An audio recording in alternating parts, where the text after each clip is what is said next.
go. Hello everyone. I'm going to make a video showing you what's in my backpack. The mountains over there, the Arizona trail goes through. I'm like, I think 7 miles from the Mexican border. So I'll start off with, this is the fanny pack I'm carrying.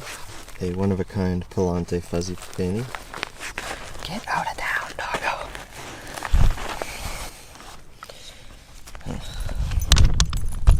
You like that? Okay, so in here, gonna carry tissues. I usually don't carry toilet paper, but it's the desert and I don't want to chafe, so got that. Body Glide, because it's the desert and I don't want to chafe. Wallet stuff, and some money, and ID. What you doing? And then I also picked up some sunscreen. This is the first time I've worn sunscreen on a hike, but it's super exposed out here, so might as well carry it. Some green goo, chapstick, best headphones that exist, the Shure SE315s, and unfortunately I had to get this stupid thing for my new phone. Darwin bought this for the hike so we don't have to carry a gimbal. It's the DJI Osmo Pocket. It's like a little cell phone camera on a gimbal, so we should be able to get some smooth shots with it. We'll see. So far it's like decent. So I'm gonna carry this in the fanny ready to go, and an extra battery for this camera. Okay, so camera gear. I bought an iPhone 8, which is trash, but my other iPhone, the battery never really worked. This is the Panasonic GH5. This is Darwin's mic, he's carrying that, and I'm carrying a lavalier microphone. An SLR Magic 8mm is like a nice wide angle, it's what you're seeing right now. And then Midicon Speedmaster 50mm 0.95, and then this has a little dark piece of glass to make footage look better in the sun. And then a little Manfrotto tripod that's John Z's that he's letting me use. So I'm gonna be carrying 2 different packs on this trip. Would you move? I work for Palante Packs, and this is one of the Grid Stop Olive packs in a 16-inch, the V2. And Andrew's making another one with some new features, hopefully improve upon this pack, and I'm going to be testing that once it's ready. So I'll pick that up part of the way through. In the front pocket, I've got a Spork by Sea to Summit that also works as a screwdriver. Some almonds. Don't remember putting those in there. I'm going to be using this filter, the Micro Squeeze. Then for my wild unboxing, the Petzl Bindi. I've been actually really impressed with this so far. I'll probably review it like after the hike. Toothbrush, toothpaste, a pair of scissors, the head of a razor because I shaved my neck beard. For water on this hike, I asked a friend that had similar hiking style what he carried, and he said 3.5 liters is what he had capacity for, and it worked out fine for him. He was able to be selective if he knew there was a gross water source.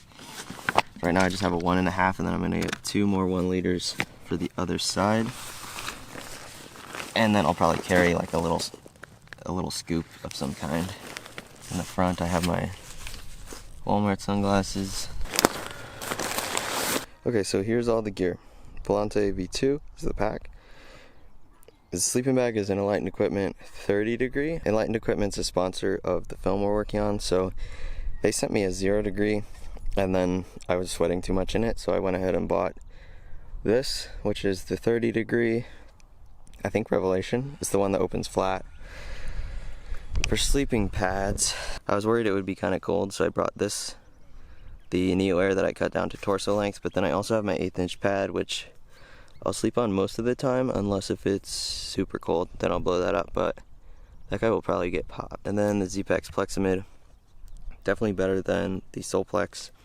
It uses 1 pull. They sent me this because they're a sponsor of the film as well, and I set that up with little tent stakes. Hey, get off my clothes. This is the Enlightened Equipment Apex. It's a synthetic jacket and it's super warm. I have some North Face gloves I don't know if I'll hang on to these or not. These are my backup socks, some farm to feet socks. Cuddle Dud leggings for hiking clothes. My friend made me this fleece. It's a grid stop. It's got a half zipper and then a little hand pocket and a hood. My base layer is that Helly Hansen from my wild unboxing. Hopefully you've seen it. Brooks running shorts. For shoes I have the Ultra Olympus. They're super thick and I don't really like them so far. They're hard to balance on and they're very mushy, so yeah, they're not like an extension of my foot. So coming from minimalist shoes, they're rough. But I wanted them to insulate from it being cold in the mornings and hot in the days, so we'll see if that pans out. And then some blue and gingies. So the last two bags, this is the one that my 30-degree quilt came in, and I'm keeping my food in there. Right now I have 2.5 days of food in it. So in here I have a dual charger from Aki, an iPhone charger, a dual battery charger for my camera. I have 2 of these micro USB cables, a third port, a little blower to clean off my lens and my sensor, a lens cloth rag. This is a lavalier microphone, so I can put this on people's collar and when we do interviews have better audio for the film. A 512 gigabyte extra card and a 128. I have 2 of each of these, so we have a lot of storage for video. Darwin let me borrow his 10,000 milliamp hour battery. That one that I made a video on a while ago just disappeared and I don't have it anymore. Doggo. Doggo. Hi. In this food bag, I don't have any stuff. All I have is that spork. And then I just eat things out of the packaging dry or cold soak it in the packaging. That's all my gear. It took me a long time to decide because I haven't actually done a long hike in quite some time. Last year was kind of a year off of hiking. So yeah, it should be interesting the first few days out there. But I'm excited to get up there. We've been on this road trip for like 12 days. And yeah, we've just been doing interviews and driving along the trail and getting footage. So I'm excited to actually get out and start hiking.